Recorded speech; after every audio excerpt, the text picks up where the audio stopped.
This is the Marketing Umbrella Podcast, where it's all about getting the information you need from successful leading marketers to build and grow your digital marketing agency.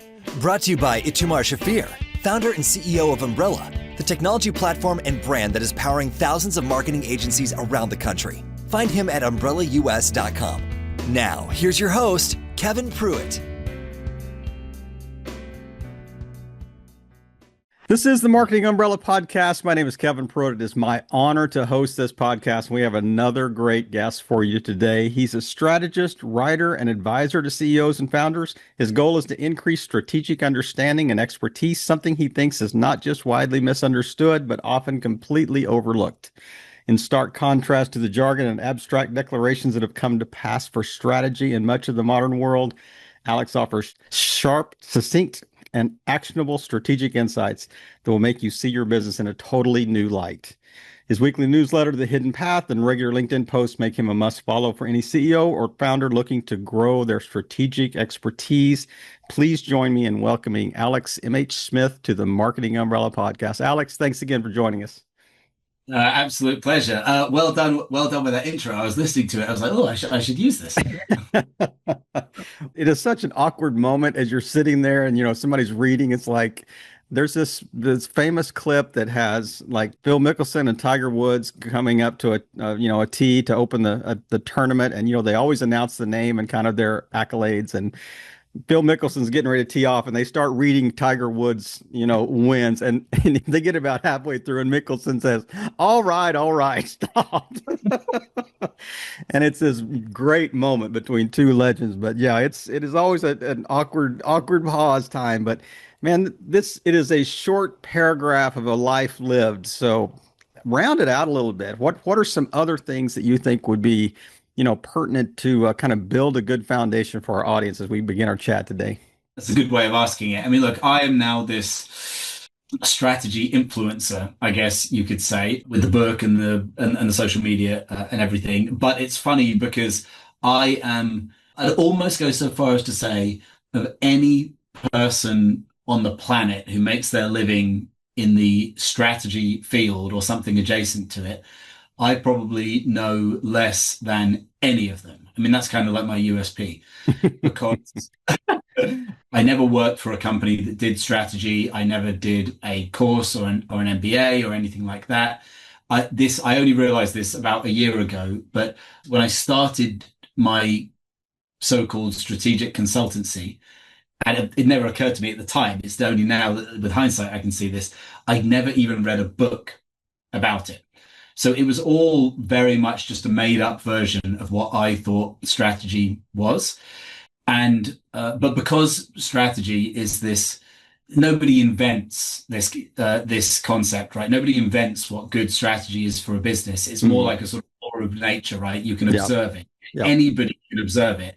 The greatest strategic minds in history, as in like the founders who made the biggest impacts, your Steve Jobs, whoever, like, one thing they all had in common is that none of them knew anything about strategy on paper, right? None of them, as far as I know, did MBAs or anything like that, but they were all able to observe these universal patterns.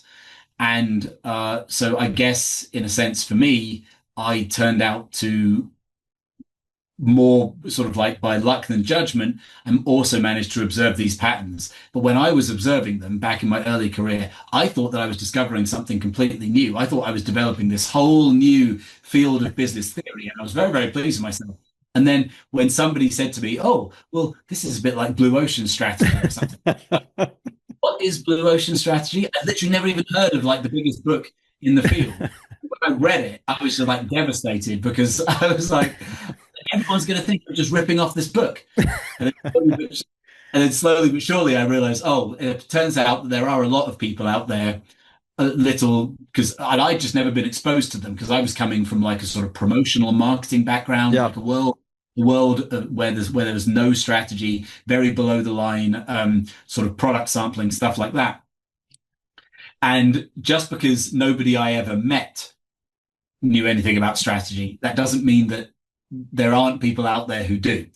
But yeah, so long story short, though, this did then give me this new vocabulary to talk about the field, which for some people just has much more cut through than the old vocabulary. Yeah. So that's, Yeah. that's how I then kind of how I found my niche. Not that I would ever say this to any of my beloved readers and followers, but let's call it strategy for dummies kind of thing. I think there's a book about that too. Oh, there probably is actually. I should read. No. I don't want to break a habit of a lifetime. I'm not going to Yeah, read it. that's right. Yeah, let's not cloud the issue with the facts here. Let's leave it nebulous on purpose. But I, I have a theory that there's so many consultants out there and these like overnight life coaches and marketing consultants and things like that. I'm thinking, how many of them though were actually practitioners that actually are just teaching out of the lessons they learned? And I think that's such a great foundation to be a practitioner leading into, okay, this is, I don't need to read a book about this because this is just life lived. And this is just, these are the things I've observed. These are the patterns I've observed. These are the things that have worked, kind of in real time, observable real time. So what let's take a step back a little bit, go before you became consultant, author, course creator, that what did it look like? What was the average day? I mean, you said you were kind of, in the obviously the marketing space, but specifically what were your roles that, kind of laid that foundation that kind of you can build, you can walk on today or step on today? So I started my career in at EY and they kicked me out. And then I went to L'Oreal and they also kicked me out. So I had two massive failures straight off the bat. So started really well. And then the next job I got as sort of damaged goods, the only sort of job I could get was in a small experiential marketing agency. So yeah, a lot of, like I said, product sampling, stuff like that. And obviously, a lot of people on the call, they know the agency landscape. They know that like it's a little bit different now, but certainly what was this like 2010, 2011? There are plenty of, very in the below the line space, very executional agencies who, they're not talking about sort of grand business strategy. Hmm. Obviously, you go up to the sort of the sexy creative agencies, the Wyden and Kennedys and stuff like that. They obviously do talk a lot about strategy, albeit, it's ad strategy. Yeah. So it's like one click below company strategy. And then obviously, yeah, the company strategy is just sort of existing in a different space, different types of providers like, McKinsey or whoever it might Hmm. be. You've sort of got that, what can we call it? Kind of like a sort of strategic pyramid, Right. from the company strategy, brand strategy, It kind of advertising, cascades down. Yeah. down and down and down and down and down. So I was on the very receiving end of like the bottom of that. So we weren't thinking about it. We weren't thinking about it at all. I was an account executive, just sort of managing the campaigns and, doing a pretty sort of mediocre job of it. But over time, it turns out that like I obviously fit much better into a small business than a large business. This is a big learning that I found. So I had a very good time at this agency. And eventually, I sort of vaguely, but obviously, I always wanted to work like, and I'm sure that I think every below the line agency probably has this disease where you wish that you were working for an agency that was one click higher up in the food chain. Hmm. And I was much the same. So I was always like, oh, well, yeah, I mean, like, I could tell people, in a bar that I worked in advertising and they think that I'm like Don Draper or something, but I wasn't. But I wanted to be. You mean the And daytime Don Draper, not the nighttime Don Draper, right? I'll take it. Uh, and so, like, I vaguely cottoned on to this idea that in the big, sexy agencies, they do this thing called strategy. I didn't really know what it was beyond just sort of like kind of guessing, but I was like, "Oh, I would like to. That maybe I could do that." And so I said to the boss of the company, "What if we set up a strategy department, and I could be the head of the strategy department, department of one?" And obviously, in a like entrepreneurial small business like that, it's worth a try. And because none of their competitors did any strategy, it actually went really well because it was like, if you're the only one who's sort of putting on a little bit of a strategic song and dance number in a pitch, you look good. Yep. And the entire approach to strategy, at least in the beginning, and actually, I just think that this is how a lot of it really works in the real world anyway. Basically, you're just post-rationalizing the creative idea. So, like, creative just say, oh, we could do whatever. And then I basically think, is that or is that not a good idea? And if I think, oh, that's actually a good idea, then I just write why I think it's a good idea. And then we pretend that that rationale is what we came up with first before the creative idea. And then you have this sort of like strategic narrative. So this is my genius. Like anyone can steal this method, the Alex Smith campaign strategy technique. And obviously, then it did evolve to doing it more in the sort of like the right way, round way. But it's always a bit of a give and take. So that was going pretty well. This sort of like post rationalizing approach. But then what I got interested in was you start to see that when you get clients as a marketing agency, some of them need more strategy than others. In other words, some of them need more clever thinking to trick the customer into thinking that they want to buy it than others. Sometimes you get a client that comes along and you're like, I don't need to do any sort of like insight or any junk like that here because this thing is just damn good. We can just put this, whatever the company is, whatever the product is, in front of people and they will want it. And the agency becomes a bit like a messenger boy. And I started to become really interested in these businesses. And I was like, wow, like what do they have that other companies don't? And I was particularly interested in the businesses that had sort of no advertising policies. So like Tesla, they obviously did no advertising. Monster, I think for a while did no advertising. Wow. Lush is a great brand in the UK, cosmetics brand. Yep. They have an advertising policy. So I was really like, if you're a company that actually makes a point of doing no advertising, that must mean that you're doing something that is so inherently compelling and clear and sticky that you don't need the kind of crutch of creative advertising to push you. I was particularly interested in these businesses. And this is where then I started to develop my so-called unique theories just by observing them of like, okay, well, like this is like the characteristics that they have. And then I wanted to go out there and I wanted to sell this theory to businesses. So that's what I did. That's how I started my company. The original concept I had, which the original framing I had of it didn't work very well for various sort of reasons various sort of boring reasons. But the original framing I had was make interesting companies, not interesting advertising. That was my first kind of like articulation of strategy as I was kind of edging towards this space of sort of classical business strategy without knowing what it was. And then obviously I had to sort of evolve my own proposition to make it sort of like to make it work better and so on and so on. So then the next iteration, because I realized, but the reason that didn't work is because by framing it in the language of advertising, even though you're being anti-advertising, you immediately go into the bucket of sort of marketing. And most marketing directors, marketing departments, they don't actually have the authority to do the type of work that I wanted to do, which was very intense work on the business. So it didn't really work. So then I thought, okay, I've got to speak more like the language of the founder. So my next sort of framing was make companies without competitors. And on we go. And then that's how I started to gradually realize that all I was doing a sort of like a kind of a new framing of an old idea. Let me go back to something you said just a second ago. So when you mentioned Tesla and Lush and Monster, and you said, no advertising policy. Is it truly no advertising? Is it no paid advertising? Because, and I think that's an interesting distinction because they obviously were getting out there. I mean, the logo was out there. They were certainly visible, and so. Is there an unintended bias against paid advertising that can really work in your favor type thing? But you're still marketing, obviously. Yeah, obviously I'm not like against paid advertising at all. I think that people should do it.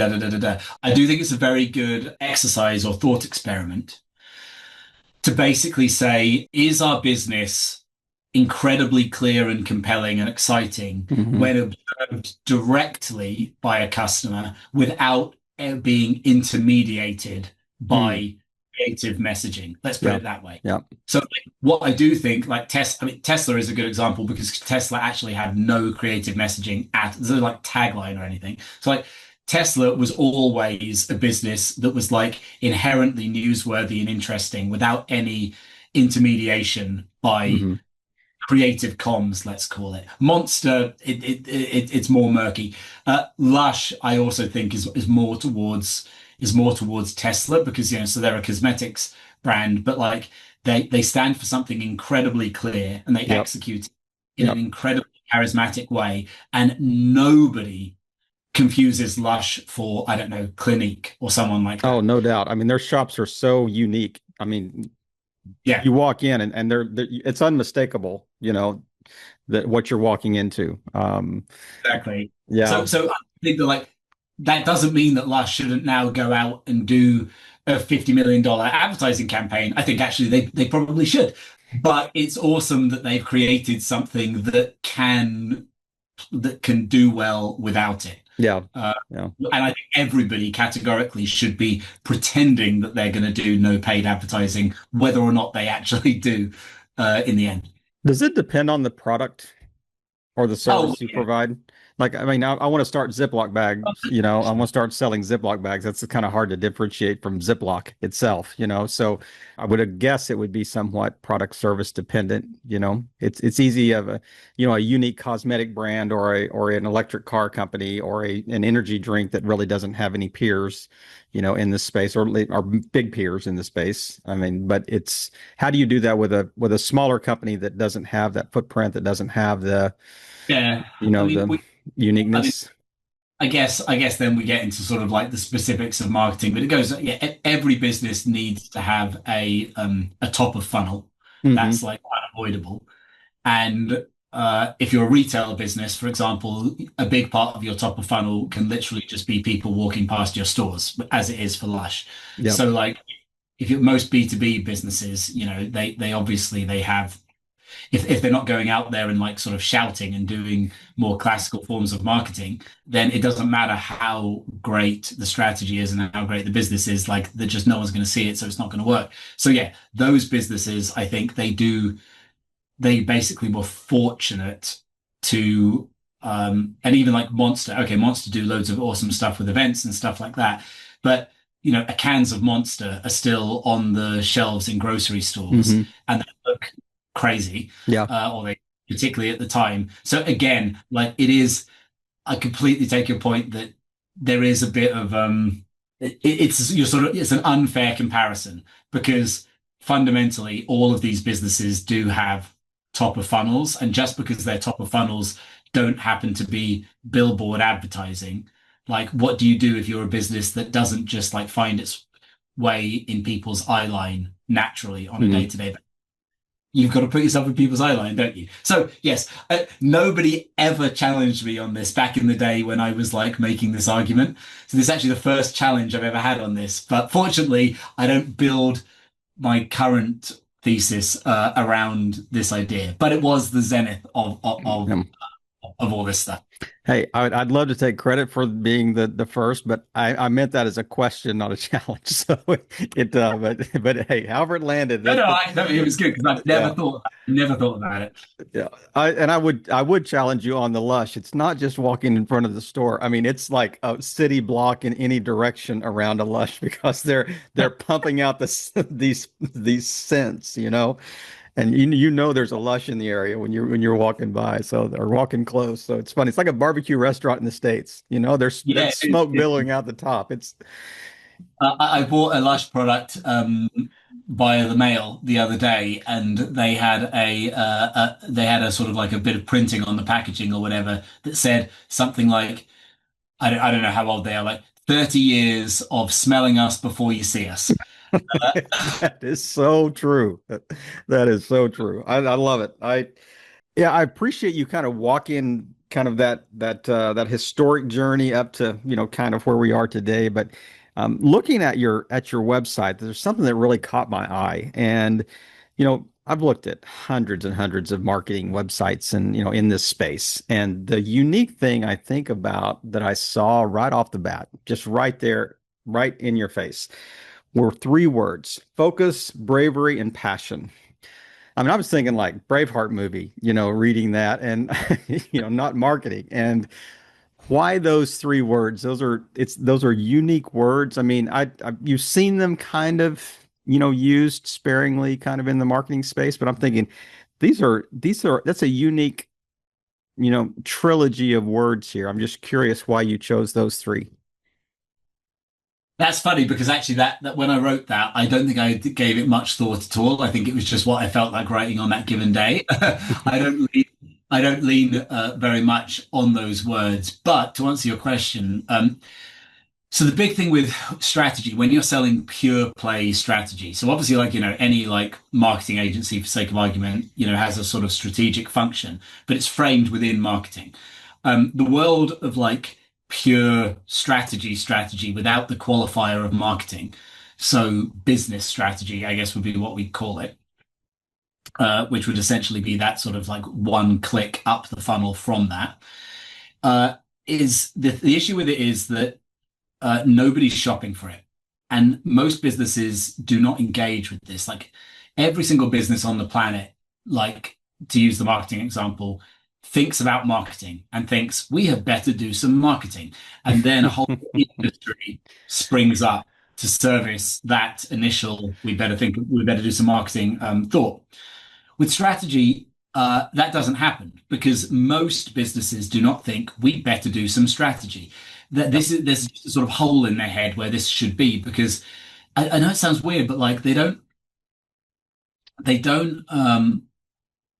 most businesses, they kind of take for granted what they do and the decisions that they make. And they don't realize that for every one decision that they made without thinking about it, there was infinity other decisions that they could have made. And some of those other decisions would have a better outcome than the one that they made. But they allow the decisions to be made for them. So let's say that you've got like a candy bar business or something. Like you then subconsciously you're making most of your decisions based on sort of like what does a candy bar business do? And you're sort of operating to the extent that like I'm going to go jump through all the hoops that a candy bar business has to jump through. And I hope that I will be successful because I'm going to jump through these hoops well and in a kind of thorough, disciplined, high quality way, which is, of course, like intensely unstrategic. And every one of those decisions that you're making along the way, you aren't considering the other possibilities. So this is what I mean about how like it's not that people do bad strategy, it's that they do no strategy. Now bring it back to your question.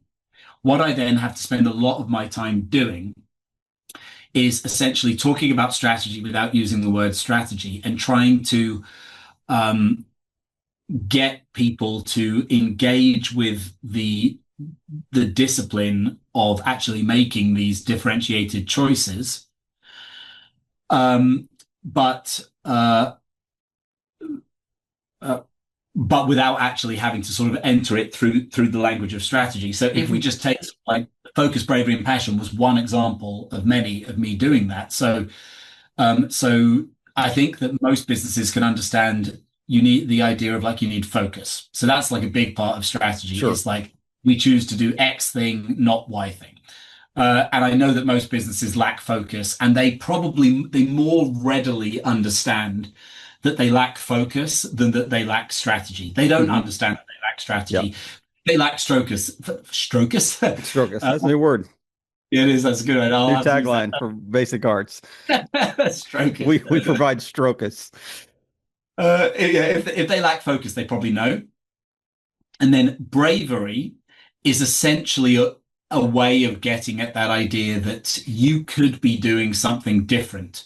You could be doing something that your competitors are not doing. That would be obviously the inherent element of bravery. So a business, the sort of business I might end up working with is the sort of business that has some sort of desire to do something brave, i.e. to do something different, i.e. to do something differentiated, i.e. to do something strategic. So you can see the kind of like the thread of logic. Mm-hmm. And then I think I just chucked in the word passion just because it sounded nice. I'm not too sure that it actually really matters all that much in the grand scheme of things. I think the most strategic businesses, they do tend to have an underlying passion that is driving the strategic insight that the business hinges upon. But I suppose, strictly speaking, that's optional. But focus and bravery, I don't think are optional. Yeah, and it's really interesting because, a lot of people talk about, yeah, we want to be brave and bold and out there and, unique and creative and all the words that might fit in that same kind of family. But it takes a unique mindset. It takes a unique intestinal fortitude to say, we're going to be brave in marketing because brave also has inherent risk. In that, I mean, are you willing to, are you willing to step out there and potentially, this may not work, But but if it there's this if it doesn't, it works great. there's this great concept which I can't take credit for. A guy called Michael Rayner came up with it, called the strategy paradox. And the gist of it is that good strategy makes you more likely to fail, not less likely to fail. Mm, So you've got to bear in mind that, so he makes the point. So first you've got to bear in mind, most businesses don't have strategy, but that doesn't mean most businesses are failing. You can run a perfectly successful business without any form of strategic thinking at all. Just best practice, trudging along, trying your best, experimenting, blah, blah, blah. And that is actually the lowest risk way of running a business hmm. because your likelihood of failure there is super low. The second that you actually start sort of swinging for the fences, obviously your likelihood of failure goes up, but so does your likelihood of massive success. So he said something along the lines of, I'm going to garble it, but you get the point. Like the opposite of strategy is not failure, it's mediocrity. Mm. So don't do this because you think it's going to make you less likely to fail. It'll actually make you more likely to fail. Even if you just want to sort of run a decent, solid, ticking along little business, I'm not even sure that you need to bother engaging with this stuff, truly. Maybe you should engage with it a little bit, because it can just sort of, if you do it in a timid way, it can help, but like you don't really need to go for it. It's something that you should do if you're like, oh, I'm running a 5 million business and I wish I was running a 50 million business. You are not going to make that jump without some form of strategic Yeah. breakthrough. Yeah. Uh, but yeah, you might. But if you screw that up, that 5 million business might become a 2 million business. Yeah, no doubt about it. That is the inherent risk. I I've done a number of these chats, these interviews, and I'm struggling to remember a time where I have had a guest on that has caused my little creative gear to spin more and more quickly than you have in just a short period of time we're talking, because everything that you've said, it almost like it triggers another thought, and I'm like, my ADHD kicks in and I'm like, I've got to listen to him while I'm trying to form this question over here in my mind. But it is, I go back to strategy, and this is also a question, this is not a challenge. The idea that says, businesses, they don't say we've got to have strategy. They're not saying that out loud, like we've got to do marketing or we've got to do whatever. Is it as much that, or is it the fact that they think they're doing strategy by doing all of the activities? By we're doing marketing, so of course we're looking at this strategically. We have a good finance team in place and the back office ops and all the things that we need. We have a Yeah, good sales team type thing, so of course we're strategic in how we're approaching this. But in essence, they're not. They're just functioning. They're yeah, they're responding type thing. yeah. It's my rough guess of all of that. I've always thought is that you have let's call it 30-40% of businesses, they're not even engaging with the word at all. Right. Uh, they're just sort of making very ad hoc decisions, and actually just it's just the word doesn't cross their lips, basically. Then the next sort of like 50% of businesses are using the word, but exactly as you say, they're basically describing something that is not a strategy and they're calling it a strategy. Absolute textbook. So they obviously, like, generally speaking, either they think that their strategy is a goal. So it's like our strategy is to double our turnover this year or something like that. Obviously Hmm. not. Or they think that a strategy or they think that a strategy is basically what you said, which is just like the sort of the collection of activities that we are going to do Yeah. is the strategy. But obviously, it is the cohesive logic that sits above those activities, that is the strategy. You can't just like take, like 10 random sort of actions and then say these 10 things are the strategy, because the strategy is actually really just one thing. The sort of the mother of all things, which then dictates the specifics of those 10 things that Hmm. sit. Uh, so, um, I think you're right. I think that that is probably the most common way that it is that it is approached. And it's not like it's not completely impotent, obviously, because if you said something like, "Okay, our strategy this year is to start marketing on TikTok and uh, to like half our head count or something," like just these two sort of random things, like, well, those two things might actually work out very well. So it's it's not like it's at least those businesses in that sort of second tier, at least they're being thoughtful. Hmm. Yeah, that's a good And so, word. and so that is something, right? Yeah. Because I wouldn't take that for granted. That's right. You're on the way. You're not there yet, but you're at least in the game. So yeah, before we jump into our one of my favorite parts, kind of our speed round right at the end, I've got one more question that I just would like to hear, because I think it matters to people that listen to, stories like this.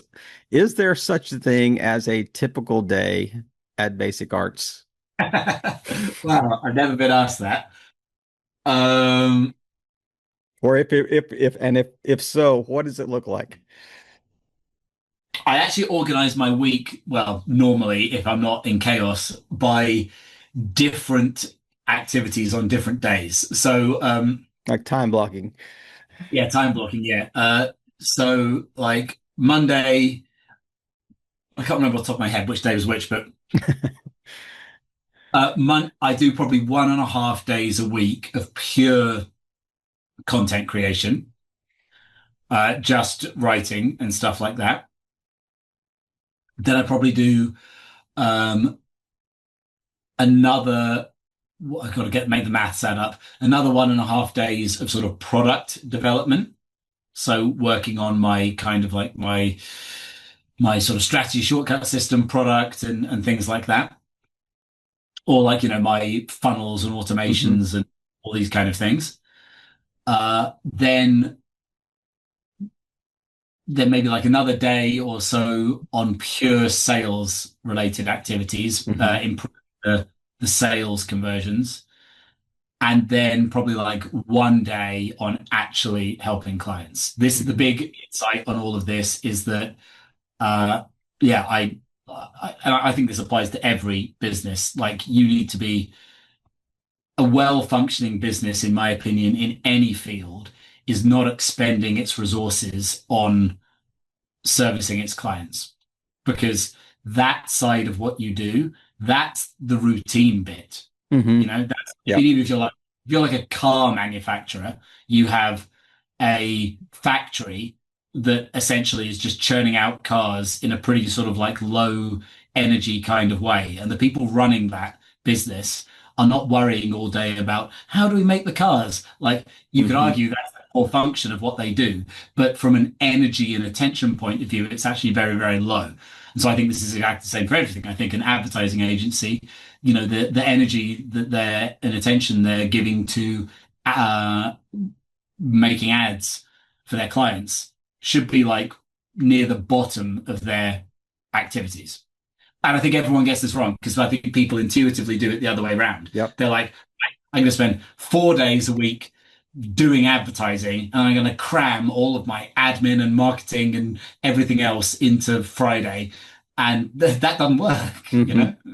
Yeah, no, that is good. I'm glad I asked that question, because I think, there are a lot of people listening to this podcast right now that are thinking, I got to look at my schedule here. I looked at my diary and see exactly what I need to change, Oh man, because we're 100%. struggling on this side of the yeah, on their firm may be struggling, to make those things happen. But um we're going to jump Sorry, into.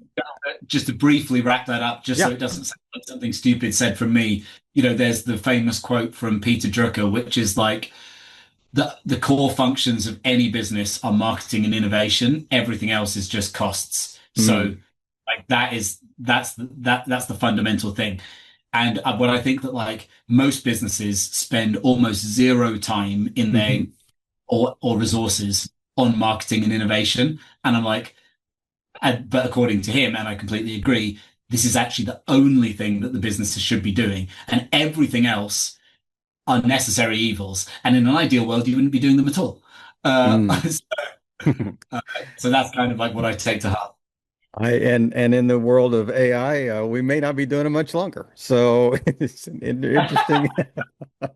Oh yeah, let's not go Yeah, there. I'm going to open that Pandora's box for sure. But I'm going to ask you just really quick questions. First thing that comes to mind, very short, concise answers. There's a method to the madness on these crazy questions. But did you get along with your parents growing up? Yes, still Do you, do. Still do. They live down the road. do you have siblings? Yeah, I got one sister. Any pets? Currently, yeah, I've got one dog.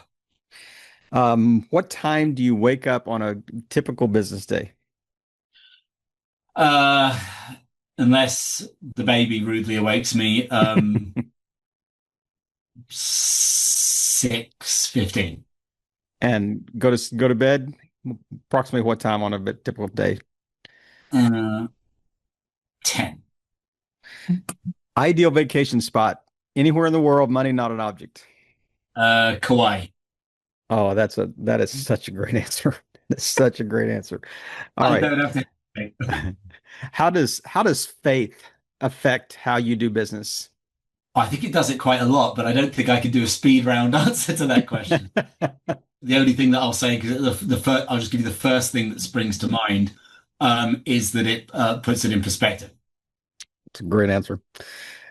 When you were 16 years old, what did you think you were going to be when you grew up? I don't know if about 16, but for most of my childhood, car designer is the answer. And you have all the papers that your parents have kept that you when you did your drawings and they're up on the fridge and so you have all those from all your childhood. Car one for a long time, actually. I think all the car ones might have gone, sadly. All right, wrap up question. If you were king for a day, what is one thing you would change about the marketing space globally? Two things spring to mind, and I don't even think these are well thought through, but I'll chuck them out. The first one is I'm assuming that I have the omnipotent power to do this, and nobody has the power to do this, just to really stress. I think a universal agreement of the meaning of terms would be pretty amazing. It would never happen. And I think that, and I want to just say, anybody who ever finds themselves saying, that's not brand, this is brand, or that's not marketing, this is marketing, the words mean whatever people think they mean. So I'm a big believer in you've got to go with the definition that the crowd has. And so like if people these days people think that marketing is basically just comms. And I know that everyone's like, oh, the four P's, blah, blah, blah. I'm like, no, sorry, marketing is comms because that's just how it is. And you've just got to live in that world. And you're killing yourself if you argue these points. So that's one thing. And the other thing is I think that there needs to be a hell of a lot fewer agencies. Which I know is probably quite a negative thing to say, but I feel like it's just very hard to run those type of businesses. And it's hard, I think, because the barrier to entry is so low and people pile in Yeah. and they don't really have a reason for starting their agency.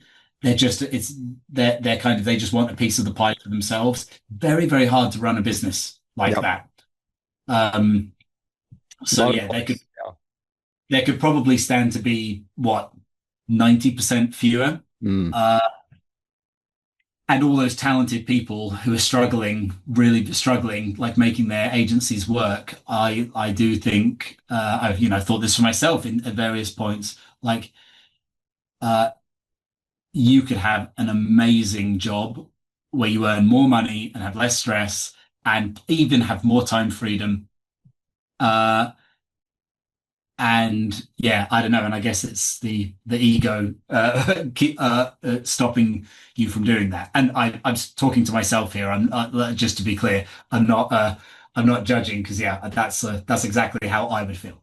Well, I mean, I love that answer because I think there it is a low barrier of entry, and there is a flood, of people trying to do this particular service and or services in that space, and how, often not prepared, not willing to run the race, to the end, and I think if we just wait around a little bit, I think that they will be weeded out in the Well, process of that churn for sure.